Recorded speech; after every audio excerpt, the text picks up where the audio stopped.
Madagascar va bénéficier d'un financement additionnel de 41 millions de dollars pour appuyer la vaccination dans le pays. Ce fonds approuvé par la Banque mondiale permettra au pays, selon les autorités, d'acquisitionner des vaccins contre le Covid-19 et de renforcer le système de santé du pays. Notons que Madagascar s'est fixé comme objectif de vacciner 50,5% de sa population contre la pandémie de Covid-19 d'ici juin 2023.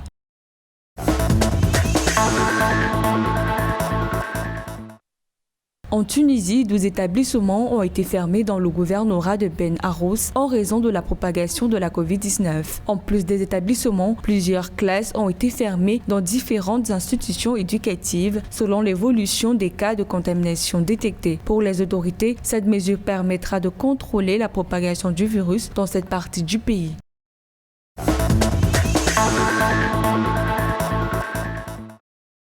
En Algérie, plusieurs établissements hospitaliers dans la capitale Alger ont déclaré une hausse de contamination au Covid-19 selon les chefs de service d'audit établissement. Par ailleurs, le chef de service Covid-19 au centre hospitalier universitaire a indiqué que le service qui accueillait en décembre dernier de 8 à 9 cas par jour accueille désormais une moyenne quotidienne de 17 à 20 cas, soit le double de patients. Par ailleurs, les autorités médicales du pays font état de la saturation du service des réanimations dans les hôpitaux du pays.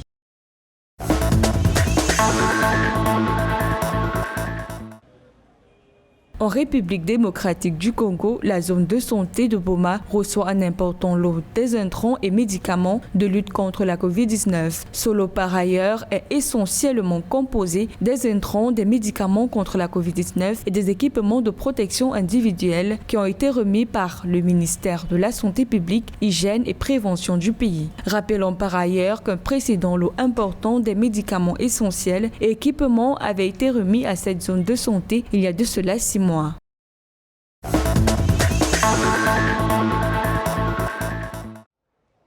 Retour des réfractaires rwandais au vaccin contre la Covid-19. Selon des sources officielles congolaises, les nombreux Rwandais ayant fui leur pays en raison de la vaccination anti-Covid-19 ont été renvoyés au Rwanda par les autorités de ce pays d'Afrique centrale. Selon les autorités congolaises, ces Rwandais étaient arrivés par petits groupes et s'étaient installés dans 2 villages. Les autorités de la région indiquent par ailleurs que ces Rwandais avaient affirmé fuir la vaccination contre le Covid-19 obligatoire au Rwanda dans les transports en commun, les bars et restaurants ou encore lors des conférences et meetings.